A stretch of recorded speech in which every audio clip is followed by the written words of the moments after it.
यहाँ पर आरडी कश्यप जी मौजूद है। जिस तरह से अगर हम बात करें इस विधानसभा की तो काफ़ी घमासान सी दिख रही है। किस तरह आप देख रहे हैं इस विधानसभा में कह रहे हैं कांग्रेस ज़्यादा स्ट्रांग है, तो भाजपा को क्या लगता है किस प्रकार से आप जनता के बीच जाके अपनी जगह बनाने की कोशिश होगी, और क्या लगता है यहाँ पे सुरेश भारद्वाज जी विजयी होंगे? भारद्वाज जी हमारे लिए कोई नए कैंडिडेट नहीं है। 4 बार शिमला से विधायक रहे हैं, मंत्री रहे हैं, राज्यसभा के सांसद रहे हैं और प्रदेश भारतीय जनता पार्टी के वो अध्यक्ष रहे हैं।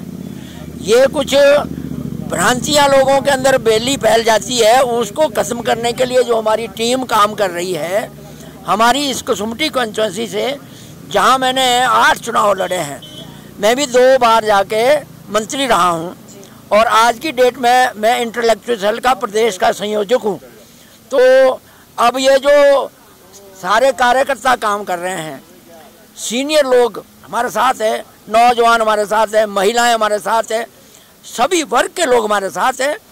हम सुरेश भारद्वाज को यहाँ से जिताएंगे। क्यों जिताएंगे ये भी प्रश्न करते लोग।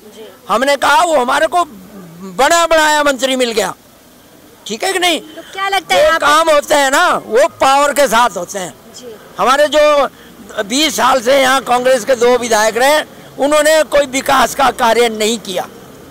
क्या लगता है विकास के नाम पर यहाँ पर झूठे वादे हुए थे पहले? नहीं, झूठे वादे कोई नहीं हुए। कांग्रेस वाले मैनेज नहीं कर पाए। Management is the working. Management जिसको नहीं आएगा काहे का मैनेजर हुआ? जिसको लोगों ने चुना होता है, हाथ खड़े करके तो चुनते नहीं है, ठीक है? मतदान करके चुना जाता है, उसको विधानसभा में बोलना पड़ता है। अगर अपोजिशन है तो धरना भी देना पड़ता है।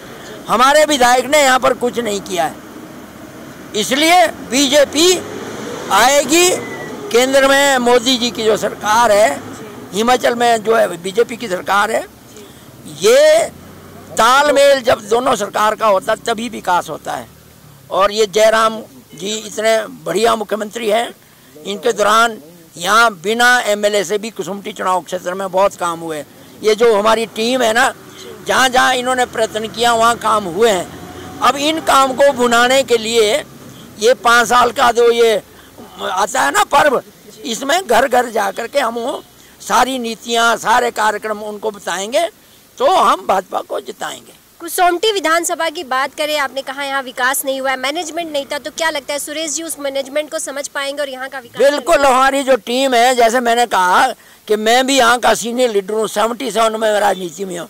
इधर मैडम रूपा शर्मा जी है, ये महिला मोर्चे की प्रदेश की अध्यक्ष रही हैं। आज की डेट में ये सक्षम गुड़िया बोर्ड की अध्यक्ष हैं। ये इधर मीरा ठौर जी हैं, ये महिला मोर्चा की कुसुम्पटी मंडल की अध्यक्ष रही हैं। ये जितनी जो सारी टीम यहाँ है, ये सारी जो टीम जब जाके घर घर जाएगी तो भारद्वाज को जिताएगी। क्या लगता है इससे पहले भी भाजपा जनता के बीच यहाँ पर रही है? बिल्कुल, भारतीय जनता पार्टी हमेशा जनता के बीच रहती है, परंतु पिछले 20 वर्षों से पहले सोनलाल जी इंडिपेंडेंट लड़े, उसके बाद कांग्रेस का टिकट लेके लड़े, उसके बाद लगातार 2 टर्म में अनिरुद्ध सिंह जी यहाँ से विधायक बन रहे हैं। मगर अगर विकास के नाम पे लोग उनके पास जाते थे तो पहले वो कहते थे कि जी मेरी वीरभद्र सिंह जी से नहीं बनती, फिर पुनः लोगों से वोट मांगा कि उनसे नहीं बनी, अब मैं आपका विकास करवाऊंगा, और फिर जब दोबारा वो चुन के आए तो अब कहते हैं जी भारतीय जनता पार्टी की सरकार है तो अब मैं कैसे करवा सकता हूं। जबकि भारतीय जनता पार्टी की सरकार ऐसी है कि वो ये भेदभाव नहीं रखती है कि यहाँ से कांग्रेस का विधायक है या बीजेपी का विधायक है। अगर विधायक जाते हैं तो वो सारे कार्य, और दूसरा ये 30 प्रायोरिटीज उनकी बनती है, वो 30 प्रायोरिटीज में भी अपने काम करवा सकते थे, परंतु कुछ नहीं करवाए। जो रोड हमारे चले हुए थे, FCA का केस दे के या NOC ले लो, वहाँ उसमें अड़ंगा फंसा के बहुत सारे काम रुकवाए गए। हमने तो 2 उप तहसीलें दिलवाई।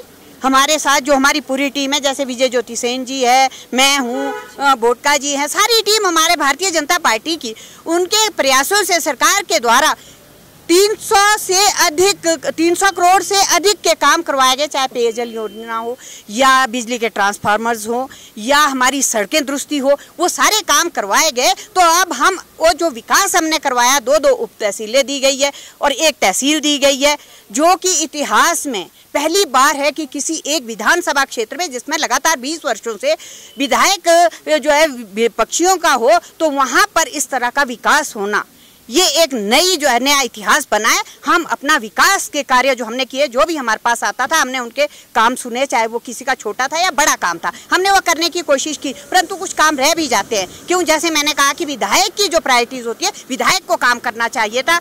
अब हम विकास को लेकर लोगों के मध्य जा रहे हैं। लोगों में इतना जोश है। हमारा जो युवा मोर्चा यहाँ पर है, युवा मोर्चा के अध्यक्ष है, पूर्व अध्यक्ष है, हमारे महिला मोर्चा हमारे साथ है। हमारे साथ जितना भी संगठनात्मक जो ढांचा है वो एकजुट होकर इतना जोश है कि विरोधियों के उड़ गए अब होश है। तो आपने कहा, इन्होंने कहा विरोधियों के होश उड़ गए हैं। तो आप जब जनता के बीच जा रहे हैं, जनता के बीच क्या आप देख पा रहे हैं भाजपा को लेकर या फिर सुरेश जी को, यानी कि बीजेपी कैंडिडेट को लेकर किस तरह का? जनता ने मन बना लिया है कि हमारे को डबल इंजन की सरकार चाहिए।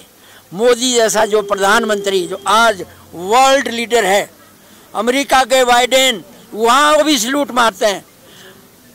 जिन अंग्रेजों ने हमारे ऊपर 200 साल राज किया, वहाँ पर भी जाके भारतीय जो जाके वहाँ के प्राइम मिनिस्टर बन गए। तो ये सारी हवा जब दुनिया में फैली तो मोदी जैसे सशक्त लीडर ने, जो एक संत है, उनकी आवाज़ पूरी दुनिया में आज चल रही है। तो क्यों ना हम जाके ये डबल इंजन की सरकार बनाए, इसलिए लोग हमारे साथ जुड़ रहे हैं।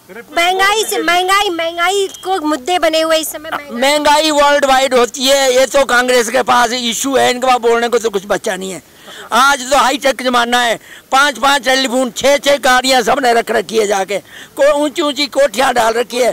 आप दिल्ली जाओ, बॉम्बे जाओ, आप तो ये दिल्ली वाले हैं, आप बॉम्बे वाले हैं। मैं तो कई बार बोलता हूँ, दिल्ली दिल वालों की, बॉम्बे पैसे वालों की। ये जो सारा खेल है ना, जिनके पास ज़्यादा पैसा होता है वही महंगाई बोलता है। लेकिन ठहर से 5 स्टार में ही है वो लोग, इसलिए कोई महंगाई का इशू नहीं है, कोई बेरोजगारी का इशू नहीं है। इशू ये है कि इनके बस का काम नहीं है। तो जिस तरह से आपने देखा कि यहाँ की विधानसभा की अगर हम बात करें तो यहाँ की जनता इस बार किसे चुनती है, ये 12 नवंबर को ही हम देख पाएंगे कि जनता किसे अपना प्यार देती है। और लेकिन यहाँ पर विकास नहीं हुआ है, ऐसे यहाँ पर मौजूद भाजपा के पदाधिकारी और कार्यकर्ताओं का कहना है। और यहाँ पर कुछ ही देर में जिस तरह से यहाँ पर पहुँचने वाले सुरेश भारद्वाज, जिसका इंतजार यहाँ पर उनके पार्टी के कार्यकर्ता कर रहे हैं। अब देखना ये होगा कि जनता यहाँ पर किसे चुनती है और किसे फिर एक बार यहाँ कार्य करने का मौका देती है। आप देख रहे हैं सक्षम न्यूज इंडिया, सबसे पहले सबसे तेज।